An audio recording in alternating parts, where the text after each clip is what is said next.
everybody, welcome back to another episode of the 3 Count Super Monday Night Raw edition. I'm the Lazy War Machine MJ, and let's go ahead and just crack on into this. We're going to be talking about the July 27th and August 3rd editions of Monday Night Raw. So, let's go ahead and kick this off, shall we, with the July 27th edition. We kicked off the show with Randy Orton, basically beating around the bush, saying that he wants a shot at Drew McIntyre. So he threw down the gauntlet for SummerSlam, him versus Drew McIntyre for the championship.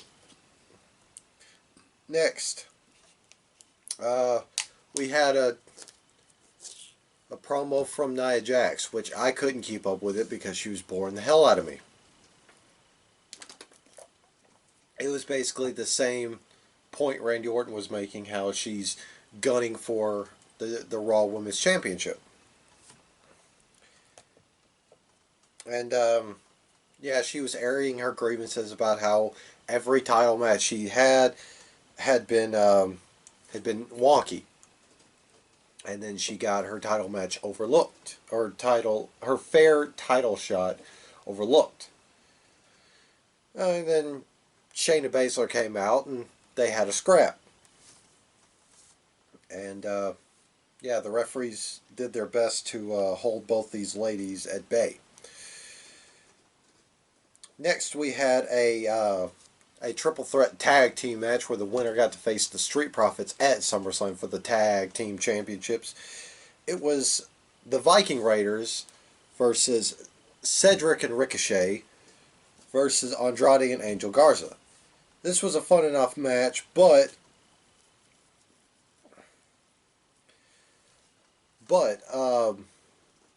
Andrade and Garza got the victory. Afterwards, they took a shot at Dawkins and Ford, who were sitting at ringside. So, yeah. Next, we were going to have, we had Shayna Baszler taking on Nia Jax, of course, playing off their earlier scrap. This match led to a double countout when both of them just decided to beat the hell out of each other. And then, security, once again, tried to keep the ladies apart, including Pat Buck. And, yeah, he was the victim of a beatdown from Nia Jax, who, she tried to rip his shirt off, but it was buttoned just a little bit too tight, so it got stuck on his head.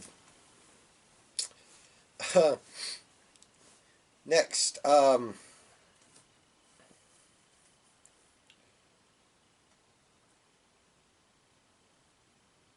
sorry, trying to recall what happened on the July 27th edition. Anyway, next we had a promo from Seth Rollins, basically claiming that what he did to what he's done to the Mysterio family is for the greater good. Of course, he called Dominic Mysterio to come into the ring and just, hash things out with Seth. Well, Dominic didn't want to use words and instead went right for the fight against Seth. And, he had the odds stacked against him as Murphy and Rollins turned the table on Dominic Mysterio. And, of course, before any irreparable damage had been caused, Aleister Black came out to even the odds. But that didn't work out so well because Aleister Black was still heavily bandaged up. But, yeah, all Aleister Black got for his troubles was Murphy driving him eye first into the ring steps after Seth goaded Murphy into doing it. Afterwards, Murphy, he was a tad horrified at what he did. He didn't have too long to soak it in as Dominic got kendo stick, and well, he just started beating the hell out of Murphy and Rollins, swinging that kendo stick like Bo Jackson, tore that shit apart. Anyway, next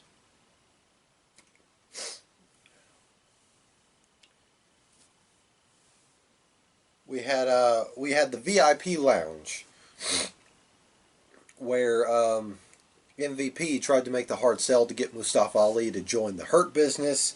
Mustafa Ali turned it down. And while MVP was telling him what he did wrong,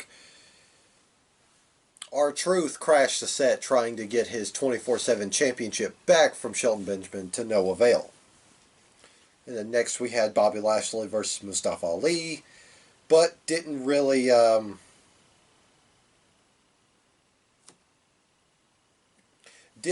go anywhere because Ali was getting his ass kicked pillar to post.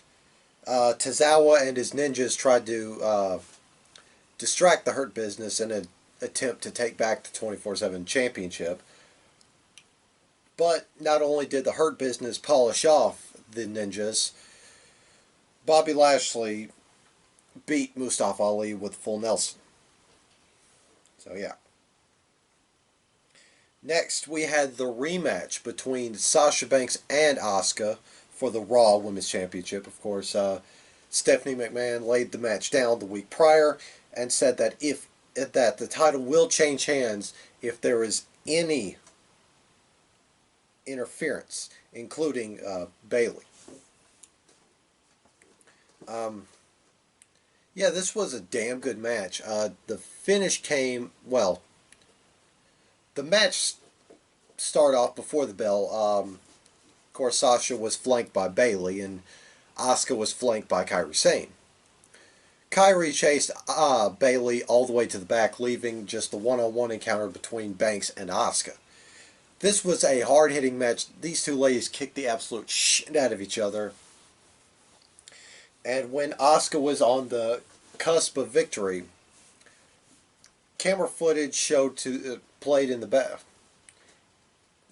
Camera footage from the back popped up on the jumbotron, and it showed Bayley just beating the absolute hell out of Kairi Sane. Asuka, worried about her friend, well, she ditched the match and ran. And Sasha is the new women's champion by countout.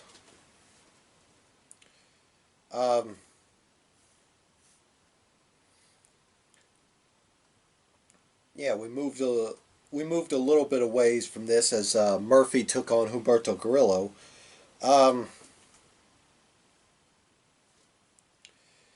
Yeah, this was a fun enough match, but Buddy Murphy got the victory with. Oh, I'm sorry, he's not a buddy anymore now, is he? But he got the victory with Murphy's Law, put away Carrillo. We cut back to Charlie Caruso, who's trying to get an interview with, or trying to get an update on what happened to Kairi Sane. And Asuka came out of the trainer's room. And boy, was she pissed. Asuka's going on a warpath, man. And finally, main event time. Drew McIntyre took on Dolph Ziggler. Well, it was going to be for the WWE Championship, but yeah, for whatever reason, they kind of nixed that. Anyway, Drew McIntyre finally laid down what the stipulation was going to be. And he told Dolph, he said, the other night at Extreme Rules, you made it an Extreme Rules match only for you. I'm going to do the same thing, but for both of us. And these two kicked the absolute dog shit out of each other until Drew McIntyre got the victory with a Claymore. But, yeah, as McIntyre was, getting ready to celebrate, he got hit with an RKO out of nowhere. Randy Orton making good on his promise to Well, basically saying he's gonna shoot a shot and McIntyre's not gonna see it coming. So that did it for the July 27th edition of Monday Night Raw. As we charge into the August 3rd edition of Monday Night Raw. Uh, very very decisive episode of Monday Night Raw. We kicked off the show with United States Championship match as Apollo Crews took on MVP for the United States Championship. Old belt versus new belt. Winner takes all. And as Apollo made his way to the ring, the lights started to flicker and go out. Of course, commentary sold that as, there's severe weather in the area. And this would persist throughout this match. But Apollo Crews, despite having the odds stacked against him with the Hurt Business at ringside, got the victory over MVP with a toss powerbomb to retain his United States Championship and take the new championship that MVP had made himself. Of course, MVP, after the match, blamed the flickering lights on his loss. Next, we had Kevin Owens in the background, in the back area, when he was approached by the Iconics, who wanted to be a guest on the Kevin Owens show, and he said, "Yeah, that sounds cool. I mean, love you guys, love Australia, but just not tonight. I already have guests. I planned this shit out." Yeah. So we cut to that Kevin Owens show with Ruby Riott, and he had very good things to say about Ruby Riott, and of course he threw her a curveball by saying he also invited Liv Morgan out to the KO show, so they could finally have a sit down conversation, and before they could air out their grievances, Kevin Owens just had an amazing speech. Basically, he talked about how, some of the actions he's taken, some of the stuff he's done, the actions he's taken, some of the stuff he said, he regretted it, and what's even more is he never got a chance to apologize to those who he hurt or offended. So he wanted to give Liv Morgan and Ruby Riott, two people that he had the utmost respect for, gave them the chance to air out their grievances and talk to each other. And Ruby Riott, she started off first. Basically, she apologized for what she had did to Liv Morgan. She, let anger and jealousy get the better of her, and she was, afraid that that Liv was going to move on without her. It's really, really touching stuff.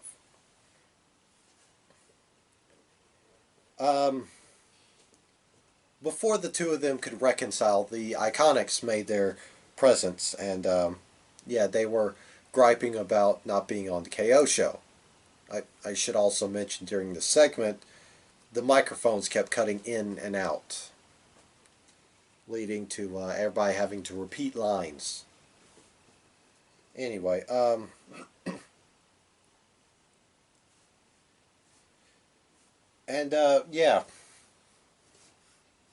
both Iconics gave Kevin Owens a respective slap, and Kevin Owens asked for a little help as Ruby and Liv, got the better of the Iconics, cheap shot them, and that led to a tag team match, which saw the Riot Squad pick up the W. Finally stick it to those Iconics. Next, we had Drew McIntyre talking about the looming threat that is Randy Orton, and to sum it up, basically, he drew the parallel that both he and Orton were hailed as the chosen ones. You know, given that Randy Orton was the first third generation superstar in WWE, and Drew McIntyre was literally dubbed the chosen one, and he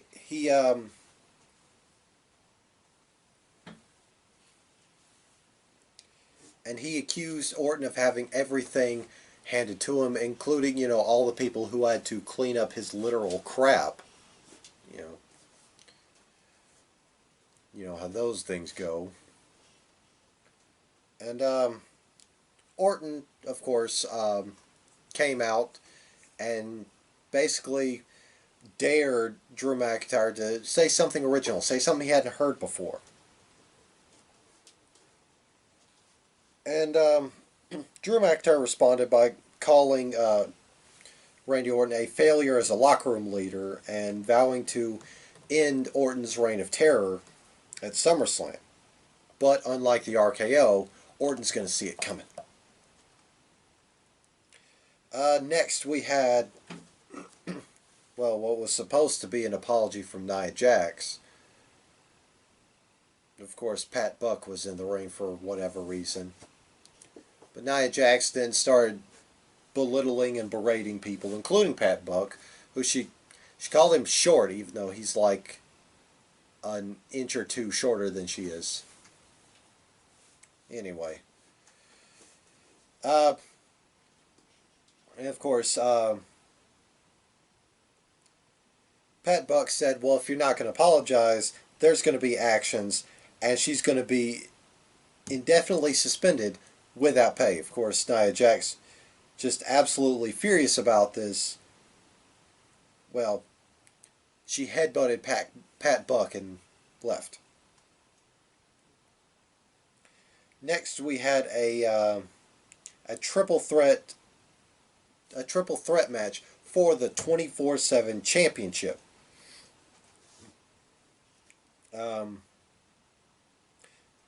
of course, Shelton Benjamin was defending against R-Truth and Shelton Benjamin.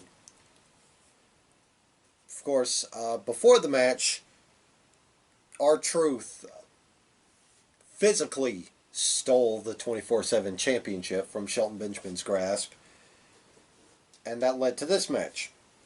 Of course, Tozawa got the victory because he distracted the Hurt Business, Shelton Benjamin included, with his ninjas, while Akira Tozawa pinned R-Truth, and he ran off with the title. Next, we had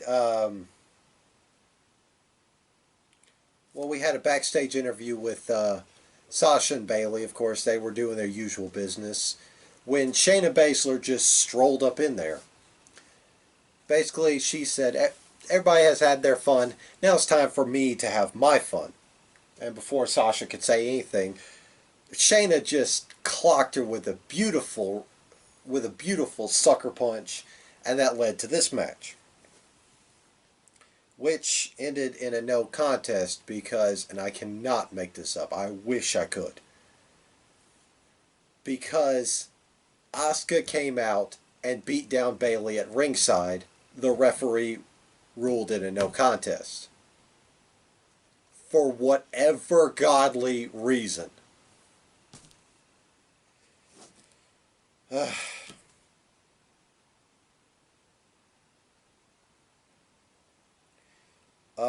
Yeah.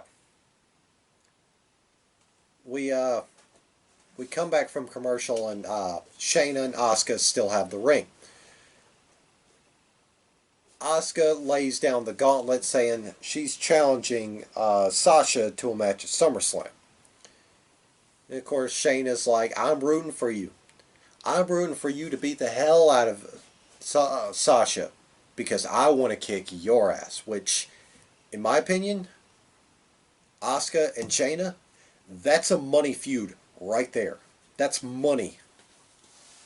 Anyway, Sasha Banks came out there and said, all right, fine, you get a match against me if you can beat a former NXT Women's Champion. And everybody's thinking it's Shayna, but Sasha swerves us by saying Asuka has to defeat Bayley. So, yeah. Next.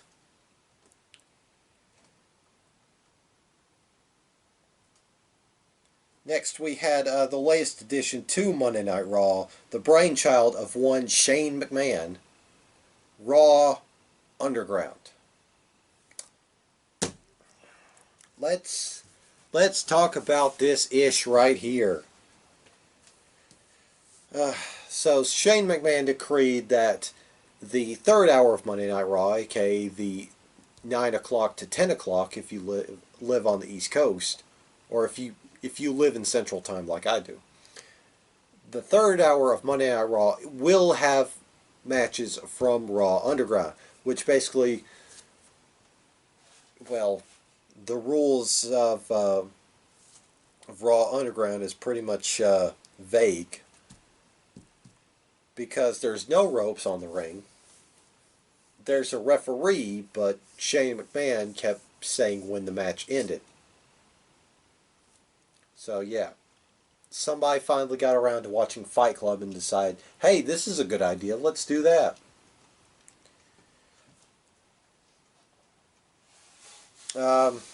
Yeah, the first competitor we had in this little in this chunk of a segment was Dabba-Kato, who was I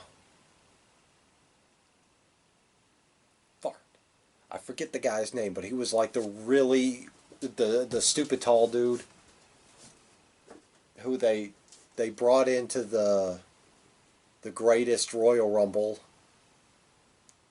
and everybody was just confused by who he was. Anyway, yeah, this Dabba-Kato fella just took out two opponents. All right. Next, we had Angel Garza versus Angelo Dawkins. Before the match got underway, however, there was a promo from the Street Profits.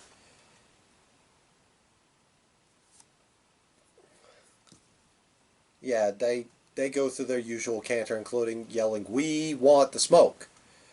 But interesting enough, Montez Ford, who has his his red Solo cup of juice, he kept tasting it, and he had this funky looking face, like like somebody do something in my drink. Yeah. So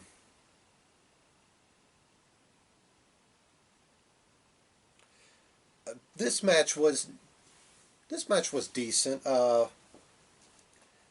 The finish came, however, when Angelo Dawkins had noticed that Montez Ford collapsed at ringside. He took his eye off the prize, just check on his fam, and that allowed Angel Garza to get the victory over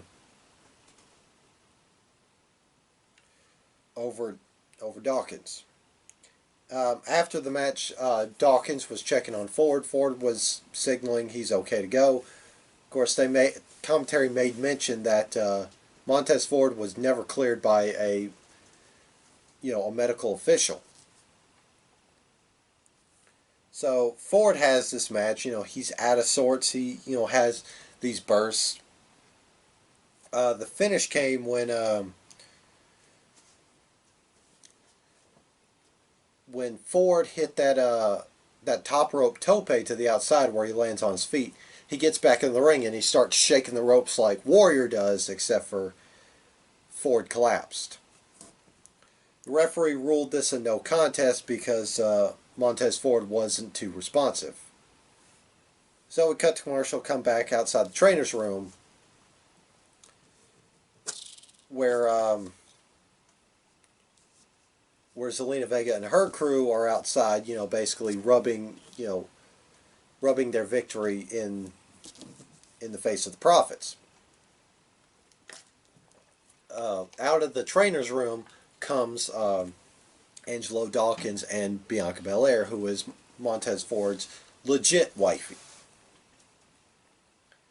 Um, Dawkins gives the news, and it's weird hearing Doc, be so solemn. But he drops the bomb that Montez Ford was poison. Dun, dun. Soap opera stinger right there. And Bianca Belair, she's hot.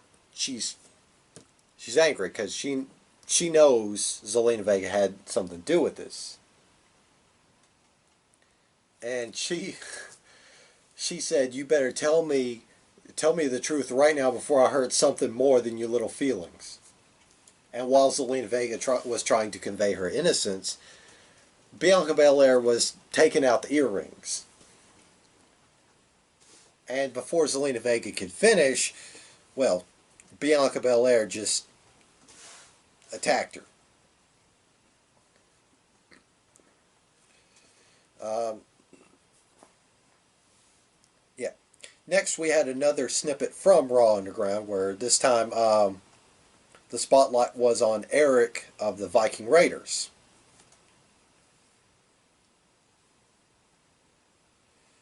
And of course, Eric just beat up on one poor bastard.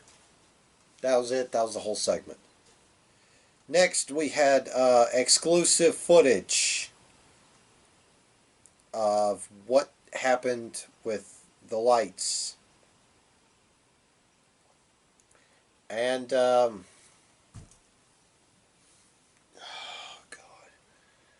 Basically, all this camera footage showed was a bunch of hooded, masked individuals wearing all black, throwing Molotov cocktails at a generator, and then cheering like a bunch of morons. Moving on, we had Seth Rollins, who he hit the ring. And of course, Buddy Murphy's still a bit apprehensive after what he did to Aleister Black the week before.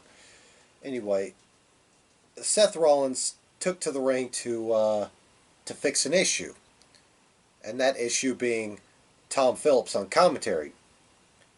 And he basically attacked Tom Phillips for, despite his role as an unbiased commentator, he was sounding pretty biased in the segment last week involving Seth Rollins. And Seth Rollins was just running him down, berating him, and then he tells Murphy that it's time for Tom Phillips to leave the commentary table. And to jog it back a bit, during Seth's speech, see, with the way they shot it, the attention was supposed to be on Seth and Tom Phillips. But to me, the attention was on Samoa Joe, who was on Tom Phillips' left. And as Seth Rollins is saying this stuff, Joe's just kind of casual about it. Like, yeah, okay, hurry up, get to the point. I got things to do. And right after Seth Rollins had mentioned removing Tom Phillips from commentary, Samoa Joe stands up and just squares up to Murphy and says, "Yeah, that ain't happening." And Samoa Joe, whoa, man, he was ready to throw hands. And he was just a tour de force in this segment. Just amazing. And Joe even said, "Well, if you want to scrap, boys, I suggest you get in the ring and we'll settle this like men." So we come back from commercial. Murphy and Rollins are in the ring with chairs. Joe is, he's rolling up his sleeves. He's ready to scrap. He's dogging him. He's ready to scrap.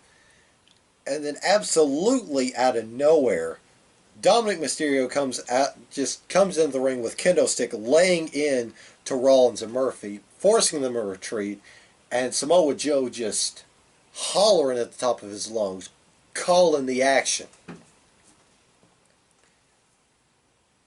And Seth Rollins accepted Dominic's match for SummerSlam.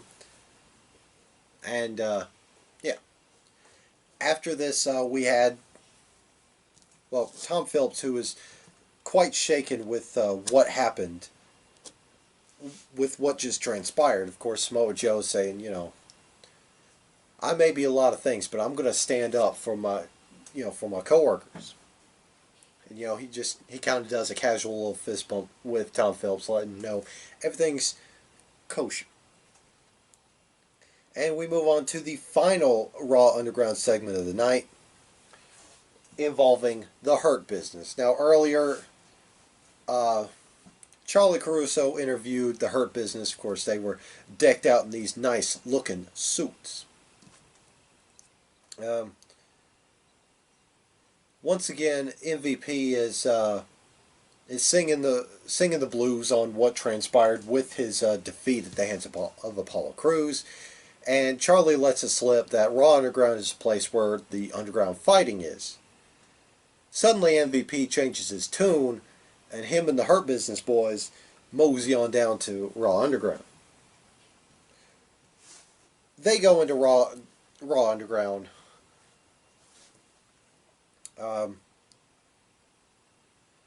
Bob Lashley steps in the ring, annihilates one or two guys. Shelton Benjamin steps in the ring, annihilates another two guys. And then MVP annihilates another two guys before all three men just start causing chaos and bedlam in the Hurt Business. And of course, they made it clear that the Hurt Business is in charge of Raw Underground, and business is booming. So, yeah. How I feel about Raw Underground, about Raw Underground. It's got some potential. I mean, what would really set it off for me is if Drew McIntyre goes in there and just annihilates everybody, just Warpath annihilates everybody. But yeah. So that is 3 Count Super Monday Night Raw edition. Let me try the other. That is 3 Count Super Monday Night Raw edition. That being said, if you miss Rod and his opinions, he has a podcast out. It's called Prime Talk with Rodimus Prime on the Castbox app. Go check it out. He does good work. That being said, I'm War Machine MJ, and I will see you guys next time. Ba-bang.